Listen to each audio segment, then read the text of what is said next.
everyone. I wasn't planning on going live at all today, but I've had this sort of these thoughts going around for a while, and I kept thinking, should I write a blog post about them? Should I do a video about them? And then this morning I sat down to do some work, and I thought, I'm going to do a Facebook Live. So here I am, a little bit impromptu, but I really hope, even if it only reaches one person and makes an impact, then it's totally worth it, because I think what I'm talking about today, imposter syndrome, is something which is a massive problem for so many people, especially people who are just getting started. So I won't dive in just yet, because I do want to just hang about, make sure that I'm live and share this over to my group.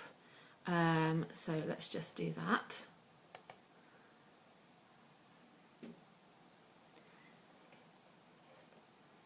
To be fair, this probably isn't the best time of day to be doing a Facebook Live, because most people are either at work or, if they're elsewhere, still in bed. But never mind. Okay, let's see. Am I live?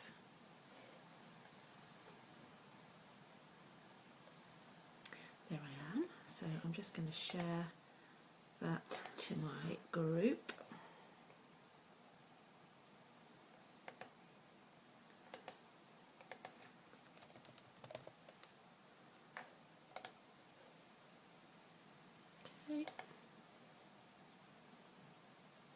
Okay, so just to give you a bit of background, first of all, hopefully you know my name is Colette Broomhead, you're on my page, and I help people who want to quit their corporate role and create a business doing what they love. And the reason that is what I do is because I did that myself.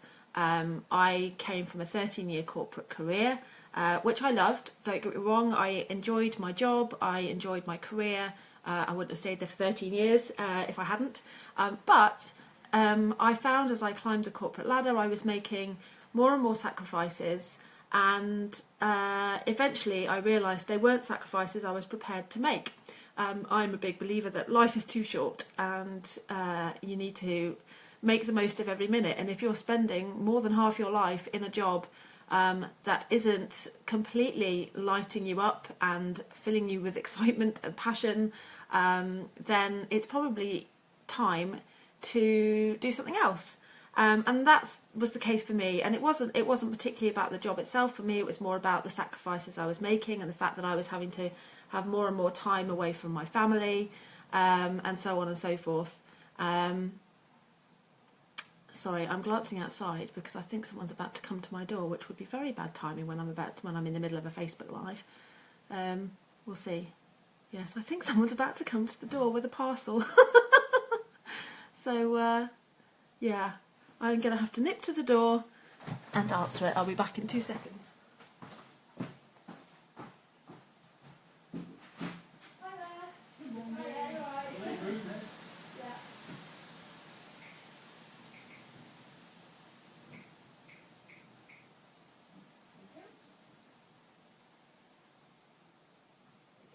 Thanks a lot. Cheers. Bye.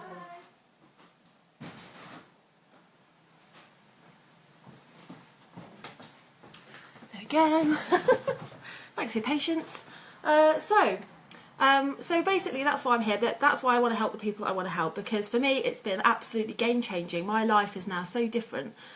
Whereas I used to be counting down the days to the weekend, and then when it was the weekend I was just too tired, too stressed to really enjoy it. My 2 little boys, I was missing out on all the special times with them, and you know, it just wasn't worth it.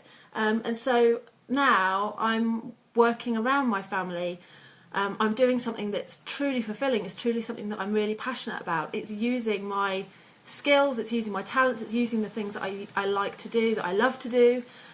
And so my life is no longer about breaking up those kind of portions of work time and playtime. It's just now, you know, this is all my life. My work is part of my life, and it's something I enjoy as much as the other parts of my life. And I want that for other people, because, you know, I truly believe that if more people were doing what they loved and had that flexibility, then the world would be a much happier place. Oh, I've accidentally clicked on my... Here we go. Oh, it's all going off this morning. So anyway, so that's why I wanted to talk about imposter syndrome. Imposter syndrome, I think, is one of the key factors that holds a lot of people back. And that's, when I say imposter syndrome, if you spend any time in any of the kind of business-related Facebook groups, you will already know what this means, but in case you don't, imposter syndrome is basically that feeling like you don't belong. You look around at everyone else doing, with their own businesses and their own blogs and what have you, and you just kind of think, oh, I don't really fit in here, they're all way ahead of me, who do I think I am to be doing this? And it's that kind of feeling, and it can be really dangerous. First of all, if you feel like that, it will stop you from trying. If you feel like you don't belong or you shouldn't be doing something, it will stop you even trying. And who knows until you try whether maybe you should be doing this, and maybe that's exactly what you should be doing. The second thing is, it makes people wait. It makes people put things off because, well, I'm not ready yet. I don't think I have enough knowledge yet. I don't think I'm not where they are yet, so I better wait. I better put things off. And again, that's, dangerous because you won't get there until you start, so the only way you start to make progress towards sort of that kind of success in a business is by starting and making mistakes and feeling that awkward, uncomfortable feeling like maybe you're not ready, but just doing it anyway. And then lastly, sorry, just glancing at my notes because I've forgotten what my last one was. It's that feeling of not being worthy. It's that feeling of not feeling like you can do it yet because you don't know everything. And the thing is, you don't need to know everything. Sorry, I'm just glancing at my notes. I totally lost my train of thought there.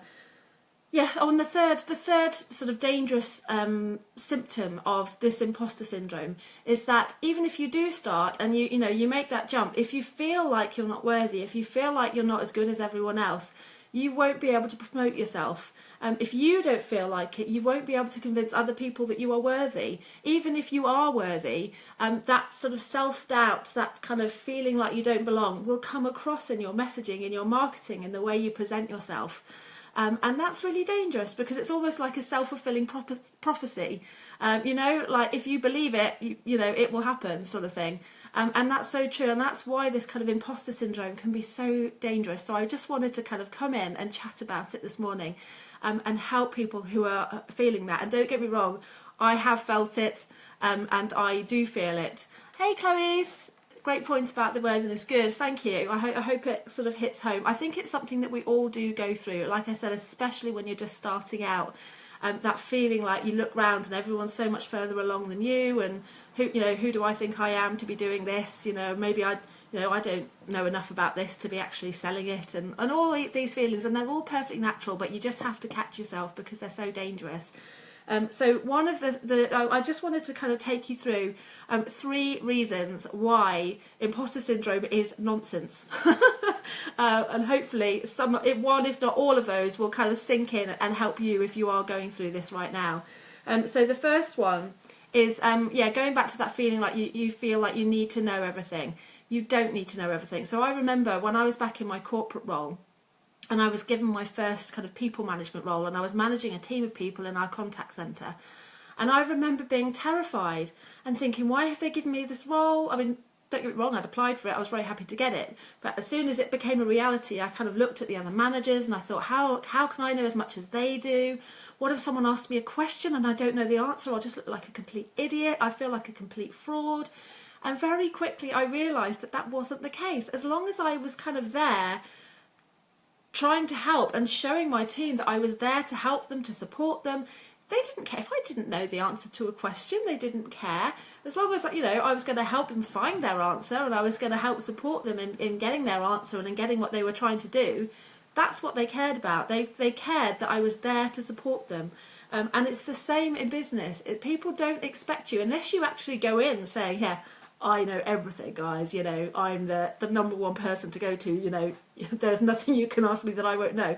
Then obviously, if you then don't know anything, you will look a bit stupid. But most of us don't do that, most of us, if you're going in being realistic, people don't expect you to know everything. They don't expect you to have all the answers like that.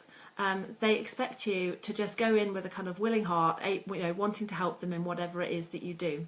So that's number one, why imposter syndrome is nonsense. Reason number two is that actually going in with that kind of vulnerability, that not being perfectionists, makes you more approachable. It actually makes people connect with you better than if you go in kind of like, yeah, I know everything, I'm completely perfect, I've never made any mistakes, this, that and the other. People can't connect with that. People won't relate to that because we all make mistakes. We all have self-doubt. We all have weaknesses. We all have vulnerabilities. So it's fine if you do too. It's absolutely fine. And if you're just starting out, actually, in many ways, a lot of people will relate to you more than those people who have been doing it for years and years and years. I heard a really good story a few months ago. Hey, Hayley. And it was from another coach. And she was talking to other coaches and basically saying, you don't need to have been doing this for years to be able to coach. And that was something that I was kind of feeling a little bit of myself at the time, because I'd just come out of my corporate role and I was very much having those feelings like, who do I think I am to now come in and coach people? I've only had a business for a while. And the thing is, she told this story about her maths teacher and how when she was at school, she used to sit in her maths lessons, and she had this kind of professor maths teacher who had, who had been studying maths for years and years and years and teaching maths for years and years and years, and he was very academic, and she didn't understand him. And he was brilliant at maths, obviously, but she couldn't understand him in the lessons. And so after each maths lesson, she would go to her friend who was in the same lesson, and her friend would go through everything that they'd just learned, but in simpler terms. And that was the only way she could learn it. And the point of this being that actually it's sometimes much easier to connect with and learn with someone who's just a half step ahead of you than someone who is 10 miles ahead of you. So don't worry if you're going in and you're kind of feeling, well, I'm not as good as all these other people. You don't often need to be, because that's not right for everyone. That's right for people who are also up at that level, or, but for a lot of people, they will want to connect with someone who's much closer to them. So that's another reason why imposter syndrome is nonsense. And then my third reason is that, and this sounds a bit corny, this does sound a bit cheesy, I nearly scribbled it out when I wrote it down. I thought, no, I can't say that, but it's true. No one else is you. And at the end of the day, the reason we talk about ideal clients is because you can have two people doing the exact same thing, and yet one group of people will feel more drawn to this person and one group of people will be more drawn to that person. And that's because we connect with people, we connect with brands, and that's why branding is so important, and having that kind of strong, clear message as to who you are and what you represent, and being able to let your personality shine through and all of that kind of stuff. Because when you're in an online business and when it's just you or just a small team, actually that is how people connect with you. Often it's much more to do with that than it is about your experience and sure, you need to know what you're talking about and you need to be able to do a good job, but actually people will be drawn to you because of you, and not necessarily because of the experience and all that other stuff that comes with it. So do bear that in mind as well. It isn't all about qualifications, experience, and all that kind of stuff. Everyone starts out somewhere. Everyone was a beginner at some point.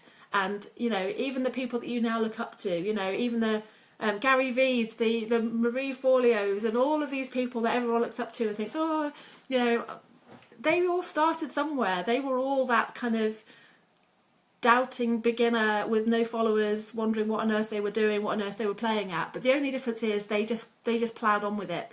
They just got on with it. They put those doubts behind them. They kept going. They made their mistakes. They learned from them, and they grew. And that is the only difference. And that's the key thing I kind of want people to take away from this, because imposter syndrome can be what stops people, and it's such a shame, because hopefully the 3 points that I've been through today have shown you it's nonsense. It's absolutely nonsense. As long as you're going into your business genuinely, and you're not kind of telling lies about what you can do, then you don't need to feel imposter syndrome. I'm a business coach, I'm going around, I'm telling people I can help them with their business. I'm not telling people I'll help them get 6 figures, because I haven't got 6 figures yet. So you know, that would be dishonest, because I don't know how to, you know, I can't tell people how to get 6 figures. What I can tell people is how to get their business set up, how to come up with a business idea, how to create a brand, how to improve their blog, how to improve their copywriting. Those are the things that I'm good at. Those are the things that I know, and those are the things that have helped me get my business to the point that it's at now, which is where I was able to quit my 9 to 5 and where I'm able to earn a living. And I'm able to, I'm now confident that my salary will continue to grow because I kind of have those basics in place, I have those foundations in place. So, you know, that's what I feel confident telling people that I can help them with, because that's stuff that I know. I've got that experience from my corporate role, I've got that experience from the last sort of year or so of growing my own business. And so I'm happy saying to people, yeah, I can help you with that.